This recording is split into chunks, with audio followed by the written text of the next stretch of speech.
ત્યારબાદ જે રીતે લોકોના નામ કમી થઈ રહ્યા છે અથવા તો ભાજપના એજન્ટો અને ભાજપના લેટર પેડ ઉપર ભાજપના કાઉન્સિલરોના માધ્યમથી લોકોના નામ કમી થઈ રહ્યા છે, તેને લઈને હવે આમ આદમી પાર્ટીની સાથે કોંગ્રેસ પણ આકરા પાણી થઈ છે.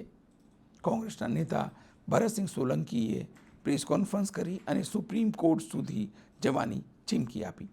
નમસ્કાર, હું છું ચિંતામણી પુત્ર અનિલ પટેલ. આવો સાંભળીએ ભરતસિંહ સોલંકીએ શું કહ્યું. મુદ્દા ઉપર આપના પ્રેસ વાર્તા કરશે. Thank you.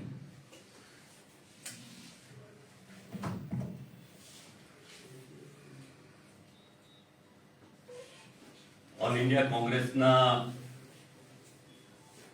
સીઈસીના સન્માનિત member, senior council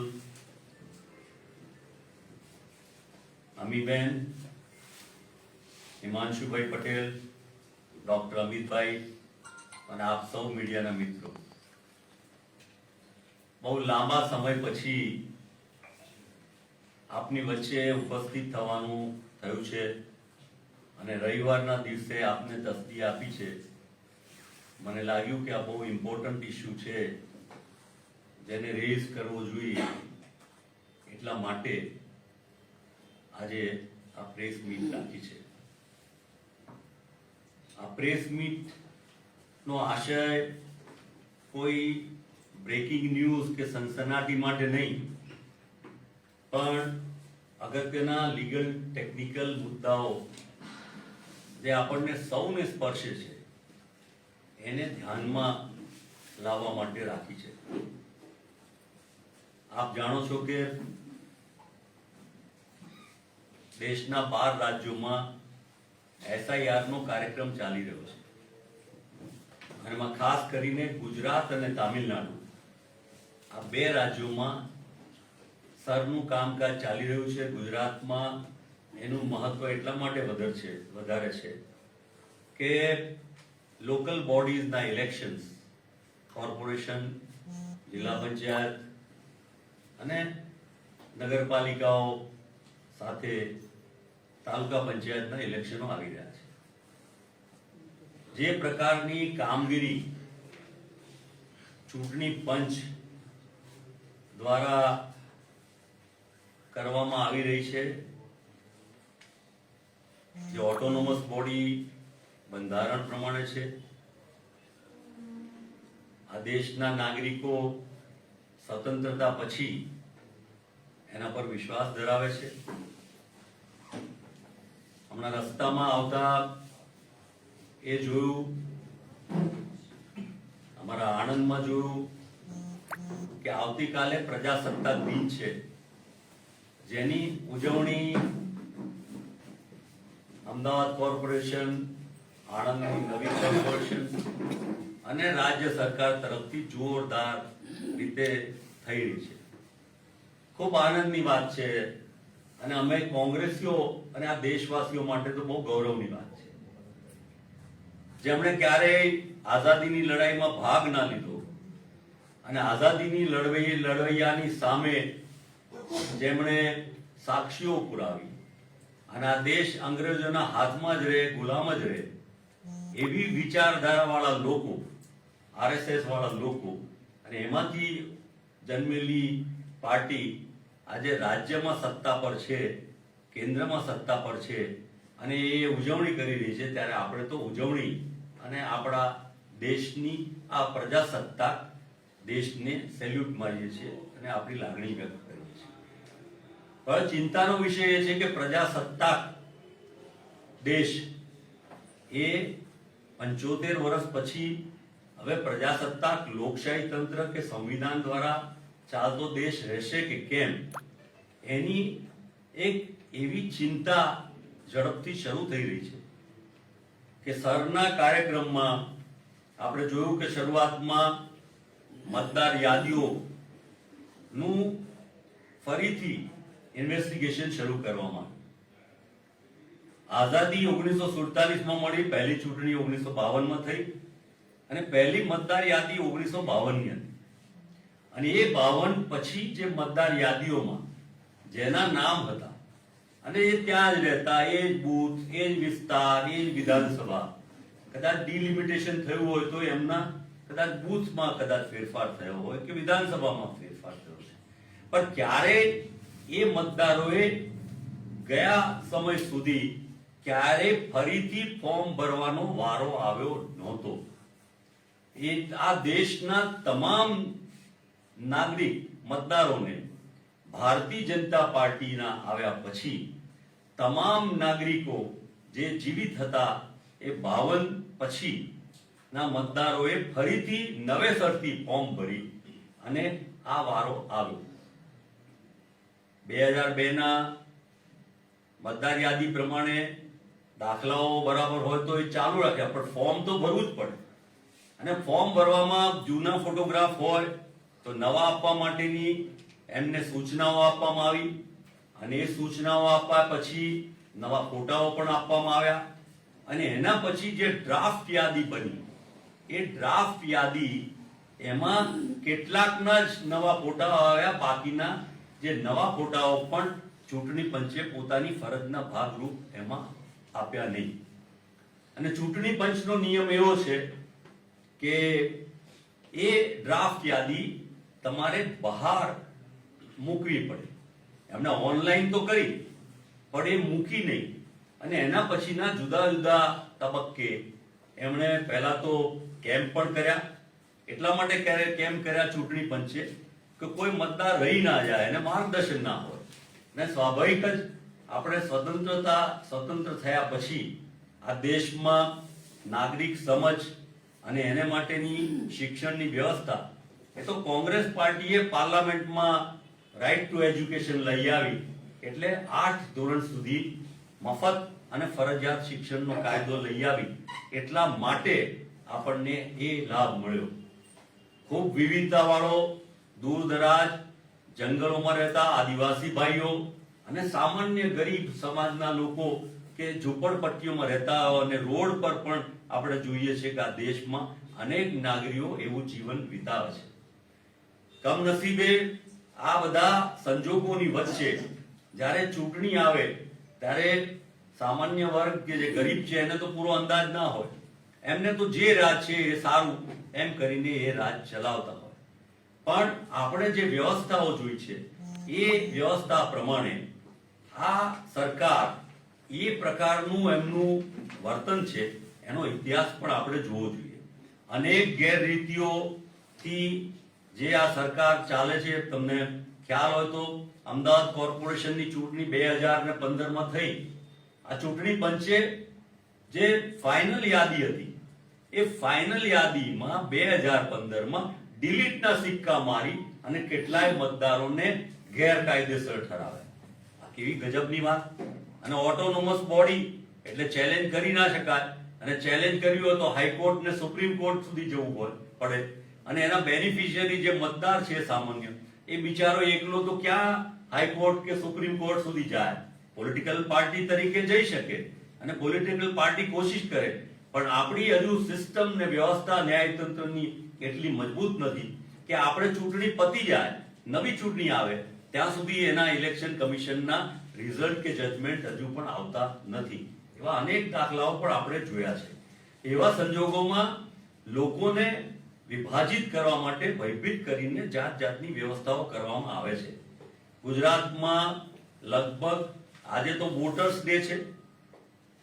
voters day doctor મનમોહનસિંહજીએ 2011માં જ્યારે એમ લાગ્યું કે વોટર્સ ડે દ્વારા નવા જે આપણા યુવાનો છે 18 વર્ષના, રાજીવજીએ જે મતદાનનો અધિકાર 18 વર્ષે આપ્યો, એ અધિકાર દ્વારા એ નવી પેઢી આ દેશની મુખ્ય ધારામાં આવે અને મુખ્ય ધારામાં આવીને આ દેશને આગળ લઈ જવામાં, પ્રગતિ કરવામાં અને મુખ્ય ભાગ લેવાનું કામ કરે. એવા લોકોનું 20 થી 25% જ નોંધણી થતી હતી. એટલે એને પ્રમોટ કરવા માટે નેશનલ વોટર્સ ડે એ ડોક્ટર મનમોહનસિંહજીએ શરૂ કરાવ્યો, જેનું આપણને સૌને ગૌરવ છે. અને તમને અને બાકીના આપણા સૌ ગુજરાતી મતદારોને, દેશના મતદારોને કોંગ્રેસ પાર્ટી અમારા સૌના વતીથી આજે એમને અભિનંદન છે, એમને શુભકામનાઓ છે. છેલ્લા 30 વર્ષથી ગુજરાતમાં ભારતીય જનતા પાર્ટીનું શાસન છે અને આપણે જોઈએ છીએ કે શું ઉપલબ્ધિ, તો આપણે જે જોઈએ છે કે મોંઘવારી, બેકારી, ભ્રષ્ટાચાર, જે તમે આપ ખૂબ સૌ સારી રીતે જાણો છો, એ ગરીબ અને મધ્યમ વર્ગના માટે મહત્વનું છે.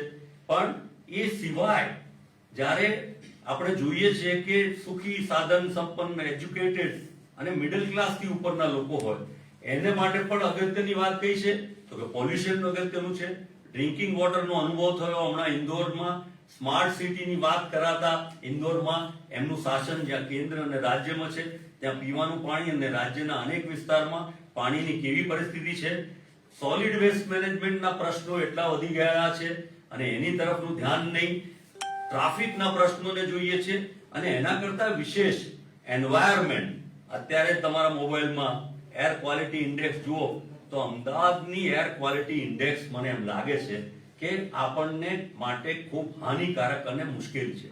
અને દિલ્હી જેવામાં તો 600-800 જેટલી વધી જાય કે જ્યાં કેન્દ્ર છે, સરકાર છે, પોતે છે અને આયુષ્ય 10 થી 12 વર્ષ ઘટી જાય એવી પરિસ્થિતિ ત્યાં થઈ રહી છે.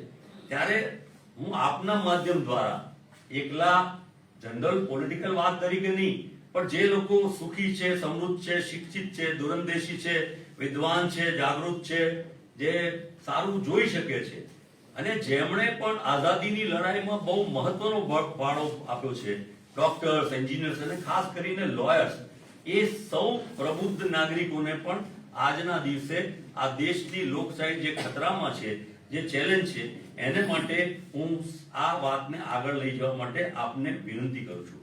આ દેશમાં આજે સૌથી વધારે તમે જુઓ તો ગરીબીની રેખાની નીચે લોકો જતા ગયા, ભૂખમરો સૌથી વધારે છે. તમે હેપીનેસ ઇન્ડેક્સમાં આપણે કેટલા પાછળ છીએ, તમામ તમે ઇન્ડેક્સ જુઓ તો પાછળ પડતા જઈએ છીએ. તો આ બધી બાબતોને બાજુમાં મૂકી અને મતદારોનો એક જનરલ ઓપિનિયન જે અને ઇલેક્શન કમિશનનું શું કે ટ્રાન્સપરન્ટ, ન્યાયી અને ચોખ્ખું એવું ચૂંટણી પંચ દ્વારા વર્તન કરવામાં આવે તો જેથી આપણી મહામૂલી જે આઝાદી આપણે મેળવી છે એ આપણે સારી રીતે જાળવી શકીએ. વાત આવે છે કે આજ દિન સુધીની જે કઈ પ્રક્રિયા થઈ, BLO ની નિમણૂક થઈ, તેમાં મોટે ભાગે સરકારી કર્મચારીઓ અને શિક્ષકો. આ દેશ, દુનિયાના દેશો જે પ્રગતિ પામ્યા, જે આગળ વધ્યા, ત્યાં શિક્ષણનું મહત્વ છે. ત્યાં શિક્ષકને એક જ કામગીરી હોય, એ ભણાવવાની બાળકોના ભવિષ્યની. જ્યારે આ દેશમાં અને ખાસ કરીને આપણે ત્યાં ગુજરાતમાં જોઈએ છે તો શિક્ષકોને ઇલેક્શનની અને બીજી કામગીરીઓ આપવામાં આવે અને એ કામગીરીઓ બાદ આ જે ભારણ BLO પર આવ્યું છે એના પરથી સ્ટ્રેસ કેટલું બધું. તમે જુઓ 4 જેટલા અહીંયા આપણા BLO ના મૃત્યુ થયા. કેટલાય લોકો પ્રેશર, કેટલી મુશ્કેલીમાં, ઘણા બધાએ ના પાડી અને છતાં પણ એમને ફરજ પર રાખવામાં આવ્યા.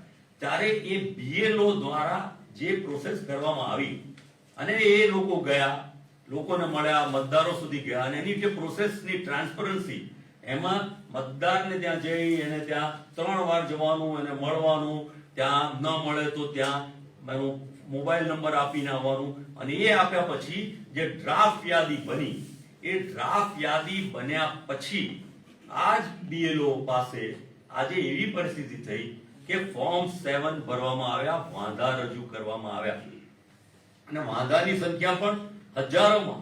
અચાનક જ 2-3 દિવસમાં હજારો વાંધાઓ રજૂ કરવામાં આવ્યા. વાંધા રજૂ કરવાનો અધિકાર છે દેશમાં. ટ્રાન્સપરન્સી હોવી જોઈએ, પ્રામાણિકતા હોવી જોઈએ, સાચી રીતે મતદારોની નોંધણી થવી જોઈએ. પણ આ અચાનક કેમ? અને એટલા માટે કોંગ્રેસ પાર્ટીએ પ્રદેશથી આપના માધ્યમથી પણ વિનંતી કરી હતી અને ઇલેક્શન કમિશનને પણ વિનંતી કરી હતી કે આ વાંધાઓ ફોર્મ 7 કોણે આપ્યા, ક્યારે આપ્યા, કેટલા આપ્યા અને કઈ જગ્યાએ આપ્યા અને એનો તમે CCTV ફૂટેજ આપો. તમે સાચા હો તો તમે રેકોર્ડ નથી આપતા, તમે આંકડા નથી આપતા, તમે એનો જવાબ નથી આપતા. અને જે જોગવાઈ છે આ ચૂંટણી માટેની 1960 ના કાયદા અનુસાર, એમાં તો સ્પષ્ટ લખ્યું છે કે જ્યારે પણ કોઈની સામે વાંધો રજૂ કરવામાં આવે, ફોર્મ 7 ભરવામાં આવે અને એના પછીની જે વિગતો હોય એને એમણે એ ચૂંટણી પંચની ઓફિસની બહાર નોટિસ પર મૂકવી પડે, જેથી કરીને એનો એ જવાબ આપી શકે એવી સ્થિતિનું નિર્માણ થાય. ત્યારે એને બદલે આજે કોઈ પણ પ્રકારનો જવાબ ચૂંટણી પંચ પાસેથી મળતો નથી. આ કોઈ ચિંતાનો વિષય કોઈ કોંગ્રેસ પાર્ટીનો નથી, આ તો સમગ્ર લોકશાહીનો છે. આ સમગ્ર લોકોના મૂળભૂત અધિકાર, વન સિવિલિયન વન વોટ, જે આ દેશમાં લાગુ થયો સંવિધાન દ્વારા, એના રક્ષણ માટેનું છે. ચૂંટાઈને જે સરકાર આવે રાજ કરે, એ રાજ કરે જ છે. 30 વર્ષથી કરે છે અહીંયા ગુજરાતમાં, અને 11 વર્ષથી દિલ્હીમાં રાજ કરે છે. પણ કેવું રાજ કરે છે આપણે સૌ સારી રીતે જોઈએ છીએ. અને એટલા માટે જે વ્યવસ્થાઓ આવી, પહેલા બેલેટ પેપરથી મતદાન થતું હતું, અને એ વખતે બૂથ રિગિંગના અનેક ફરિયાદો મળતી હતી, અને એના અનુસંધાનમાં રાજીવજીને એમ લાગ્યું કે વિશ્વના વિકસિત દેશોમાં ઈવીએમ મશીન દ્વારા વોટિંગ કરાવવાથી આ બધી દૂર થઈ શકે એમ છે. એટલે એમના માટે ઈવીએમ મશીન લઈ આવ્યા, અને એ ઈવીએમ મશીનમાં પણ જેને આવડે છે ખટપટ કારીગરી કરતા, આ કારીગરોએ ઈવીએમ મશીનમાં પણ કારીગરી શરૂ કરી. અને એના પછી એમણે આગળ વધ્યા. તમે જુદા જુદા સ્ટેટના પરિણામો જુઓ તો પછી મતદાર યાદીઓના ગોટાળા પણ જોયા, વોટ ચોરી આપે જોઈ, હરિયાણાની જોઈ, તમે કર્ણાટકની જોઈ, તમે મહારાષ્ટ્રની જોઈ, કે એક એક વ્યક્તિ કેટલી વાર આપે અને બહારના વ્યક્તિ કેટલી વાર આપે, અને એવી કોઈ વાતનો જવાબ એમણે ઇલેક્શન કમિશન, અમારા નેતા રાહુલજીને ઇલેક્શન કમિશને આપ્યો પણ નહીં. અને ઉલટાનું એમને પૂછ્યું કે તમે તમારા પુરાવા અને તમારી સાબિતી આપો. એવું વાત કરનારું ઇલેક્શન કમિશન ટ્રાન્સપરન્ટ ડેમોક્રેસી બચાવવામાં સફળ નહીં થાય, નિષ્ફળ જશે એવું સ્પષ્ટ દેખાય છે. બીએલએને જે અધિકાર આપ્યા છે, હું આપના માધ્યમ દ્વારા અમારા પોલિટિકલ કોંગ્રેસના બીએલએને પણ કહું છું કે બીએલએના અધિકારનો ઉપયોગ કરી અને તમારે બીએલઓ સાથે જે ફોર્મ 7 ઢગલા બંધ, માનો કે બીએલઓ ને આપવામાં આવશે કે આપ્યા છે, હજુ એ નિશ્ચિત નથી, પણ એ કલેક્ટર ઓફિસમાં આવ્યા કે એ પેલા આરઓ ની ઓફિસમાં આવ્યા કે આરઓ એ પછી એ બીએલઓ ને આપવાની વાત કરી, તો એ લઈને ગયા પછી એ કેવી રીતે સાઇન કરશે, વેરિફિકેશન કરશે કે નહીં, એ જઈને આપશે. અને એ મતદારોના નામ પછી કમી કરવામાં આવશે કે કેમ, તો એ માટેનું ફોર્મ 11 કે ફોર્મ નિયમ 11 ની વાત પ્રમાણે પણ આ ચૂંટણી પંચ સહેજ પણ કામ કરતું નથી. માટે ઓવરવર્ક કરેલા હવે આ બીએલઓ માટે હમણાં જ ઇલેક્શન કમિશને જ્યારે આ બધી ફરિયાદો અને આ થાય ઇલેક્શન કમિશનની સામે, એટલે એમણે બીએલઓ પર તવાઈ કાઢી. બીએલઓ પર શું તવાઈ કાઢી કે હવે એમની સામે શિક્ષા, એટલે એમની ભૂલ માફ નહીં કરાય, એમને શિક્ષા કરવામાં આવશે, એમને નોકરીમાંથી બરતરફ કરવામાં આવશે, એમને નોકરીમાંથી ડિસમિસ કરવામાં આવશે, એમના પર એફઆઈઆર કરીને એમના પર કેસ કરવામાં આવશે. જે બીએલઓએ ડ્રાફ્ટ યાદી બનાવવામાં ઘેર ઘેર ફરીને 1 મહિના કરતા વધારે પણ, અને એમને ટાઈમ પણ આપ્યો હતો એના કરતા પણ ઇલેક્શન કમિશને વધારે આપ્યો, એ જ બીએલઓ ની વાત પર ભરોસો કરવાને બદલે બીજા લોકો, એમના ભારતીય જનતા પાર્ટીના મળતિયાઓ દ્વારા જે ફરિયાદો કરવામાં આવી એને સાચી સાબિત કરવા માટે ઇલેક્શન આ જ બીએલઓ પર દબાણ, ધાક, ધમકી અને ભયભીત વાતાવરણ કરીને કામ કરવા માંગતી હોય તો મને લાગે એ બીએલઓ પણ આપણા આ ભારતના, ગુજરાતના જ નાગરિકો છે, આપણા જ સાથીઓ છે, આપણા જ પરિવારના ગુજરાતીઓ છે, અને એની સુરક્ષા, એને માટેની લાગણી એમને ટ્રાન્સપરન્ટ કરવું જોઈએ. એ વાત સાચી જ છે. તો આ જે યાદીઓ બનાવી છે એના પર તમારે ચોકસાઈ કરવાના એટલા બધા પેરામીટર હતા, એ પેરામીટરને એટલા બધા પુરાવા માંગવામાં આવ્યા હતા, એ પુરાવાઓ આપ્યા પછી પણ, અને હવે જે ફોર્મ નંબર 7 ની વાત કરી છે તો એમાં શું, તો કે એપિક નંબર પણ ના હોય, મોબાઈલ નંબર પણ ખોટા હોય, અને એના પુરાવા પણ મીડિયા દ્વારા આપ પણ જુઓ છો, આપના માધ્યમથી જ આવે છે કે ફોન પર વાત કરે તો એ નંબર ખોટો હોય, નામ ખોટું હોય, વ્યક્તિ ખોટો હોય, એપિક નંબર હોય, જીવતા માણસ હોય એને મરેલો, એવી ફરિયાદો આવી હોય, એવી અનેકવિધ ફરિયાદો.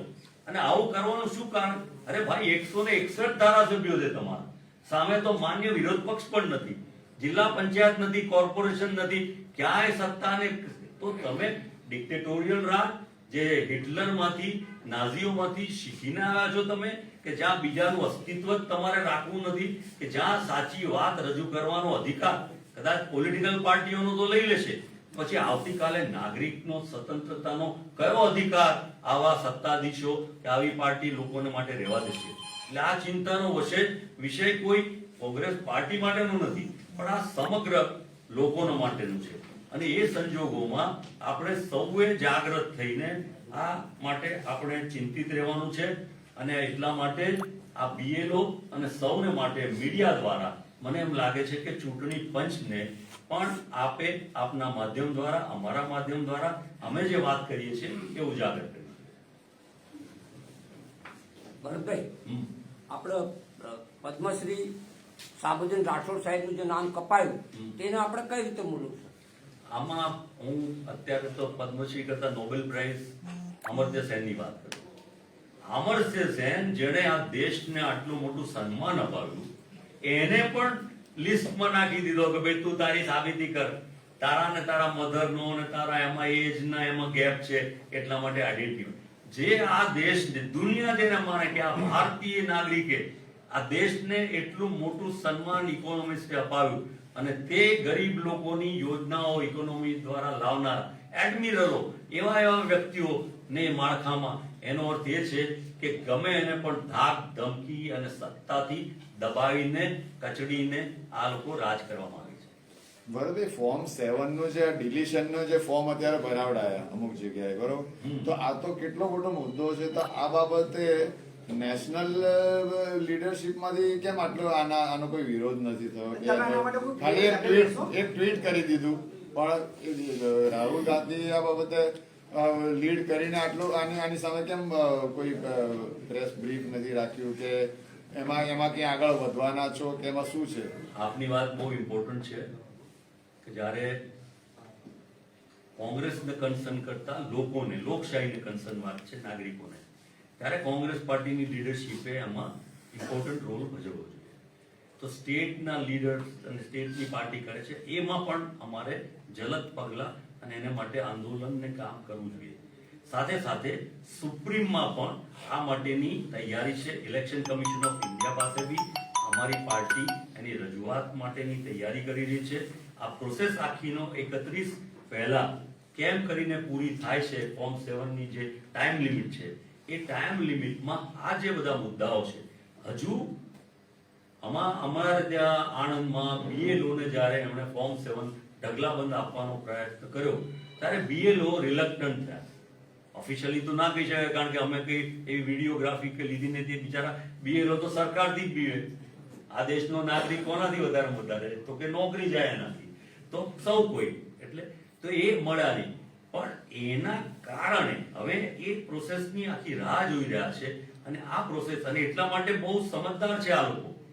ગુજરાત એમની લેબોરેટરી છે, જે 12 રાજ્યોમાં આ સર્વનું કામકાજ ચાલી રહ્યું છે, એમાં ગુજરાત અને તામિલનાડુમાં આ પ્રક્રિયા ચાલી રહી છે.